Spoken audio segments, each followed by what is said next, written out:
Hello दोस्तों, राधे राधे। आज हम लोग जा रहे हैं रानीखेत घूमने और अभी बारिश के बाद यहाँ पे खिलखिलाती हुई धूप भी आ चुकी है। मैं मिलती हूँ थोड़ी सी देर में तैयार होने के बाद। A few moments later. और फाइनली यहाँ पे मैं भी हो चुकी हूँ तैयार जाने के लिए और पापा ने गाड़ी भी रेडी कर दी है और ये हम चले रानीखेत की तरफ। और आज हमारे साथ आ रही है मेरी बड़ी मामी जी रानीखेत घूमने के लिए। तो हम लोग पहाड़ की वादियों में निकल चुके हैं सैर सपाटा करने के लिए। तो यहाँ पे बारिश के बाद मौसम एकदम बढ़िया सा हो रहा था, लेकिन अभी पहाड़ों की तरफ कोहरा ही नज़र आ रहा था और ऊपर को तो यहाँ से इतना प्यारा नज़ारा दिखता है। और फिर काठगोदाम से हमने भरा डीजल और हम लोग चल दिए आगे की तरफ, लेकिन क्या हमें यहीं पे ही जाम मिल गया। फिर जाम खुला तो हम लोग चल दिए पहाड़ की तरफ और पहाड़ को मौसम हो गया था एकदम भयानक। और आगे को चलते हुए देखा यहाँ पे पूरा कोहरा लगा हुआ था और इतना मज़ा आ रहा था ना, क्या बताऊँ। कोहरा इतना भयानक लग रहा था कि आगे की गाड़ियाँ भी नज़र नहीं आ रही थी। जितना हम आगे को बढ़ते जा रहे थे कोहरा उतना ही ज़्यादा बढ़ता जा रहा था और एक बारी तो ऐसा है कि आगे से गाड़ियाँ ही नज़र नहीं आ रही थी। फिर कोहरे को पार करते हुए हम लोग पहुँच गए कैची धाम श्री बाबा नीम करौली जी के पास। मैं इतनी लकी हूँ कि मैं यहाँ रोज़ रोज़ आ जा रही हूँ। मैं पहले भी यहाँ पे गई थी, ये मेरी पहले दिन की फ़ोटो है जब मैं गई थी। फिर बाबा जी से आशीर्वाद लेने के बाद हम लोग चल दिए रानीखेत की तरफ और ये रानीखेत का नया वाला पुल है। और फिर यहाँ पे आगे जाके आ गया अबू दीदी का घर यानी कि भुजान। फिर भुजान के जंगलों में हम रुके और यहाँ से इतना प्यारा नज़ारा देखने को मिल रहा था। और फिर हम लोग आ गए रानीखेत के जंगलों में। ये जंगल आपने विवाह मूवी में भी देखे होंगे। रानीखेत से मेरी बहुत सारी यादें जुड़ी हुई है क्योंकि मेरा बचपन रानीखेत में ही बीता हुआ है। तो यहाँ से शुरू होती है मेरी यादें। तो चलो आओ मैं भी आपके साथ शेयर करती हूँ अपनी यादें।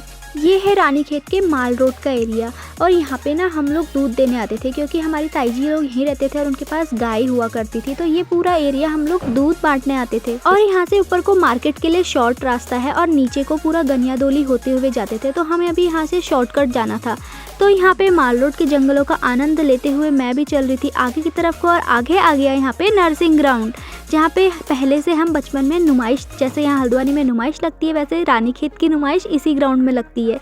इसको देख के तो एकदम बचपन की याद ताज़ा हो गई है। तो नर्सिंग ग्राउंड के यहाँ पे हमने गाड़ी को पार्क किया और रोड एकदम खाली सी हो रही थी क्योंकि यहाँ पे भी बारिश आने का मौसम हो रहा था। तो यहाँ पे फिर हम लोगों ने गाड़ी को पार्क किया और हम लोग को जाना था अब नीचे बाज़ार की तरफ को। बाज़ार में पार्किंग नहीं है इसलिए सारी गाड़ियाँ यहीं पे ही खड़ी हैं। यहाँ से हम लोगों ने मारा शॉर्टकट नीचे बाज़ार की तरफ को और फाइनली हम लोग पहुँच गए बाज़ार रानीखेत की। वाह, मुझे इतना अच्छा सुकून मिल रहा था ना यहाँ पे आके। ये है रानीखेत की खड़ी बाज़ार। यहाँ से नीचे को हम स्कूल को पैदल ऊपर को आते थे, वो भी इसीलिए क्योंकि ये जो सामने स्टूडेंट बुक डिपो है ना, यहाँ से किताब और कॉपी लेने के लिए बहुत दूर से चल के आते थे। फिर आ गया यहाँ पे ये हिम शिखर रेस्टोरेंट, जहाँ पे हम लोगों ने बहुत सारे मोमोज़ खाए थे। लेकिन अभी हम लोग रुके थे रजतगिरी रेस्टोरेंट में और हम लोग को यहाँ पे करना था लंच। तो हम लोग कर रहे अपने ऑर्डर का वेट और थोड़ी देर बाद हमारा ऑर्डर भी आ गया। हमने मिक्स वेज पनीर और रोटी मंगाई थी और फटाफट से लंच करने के बाद हम लोग आए ऊपर को, जहाँ पे मुझे दिख गई रानीखेत की famous Hariom soft T. Ranikhet आकर अगर आपने ये नहीं खाई तो क्या ही खाया। हम लोगों ने बचपन में यहाँ से बहुत सारी सॉफ्ट टी खाई है।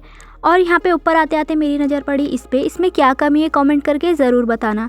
और ये रहा हमारा स्कूल। ये मैंने पहले व्लॉग पे भी दिखाया था एकदम नज़दीक से और अभी ये इतना बड़ा बन चुका है। मैंने अपनी 5th तक की पढ़ाई यहीं से की हुई है।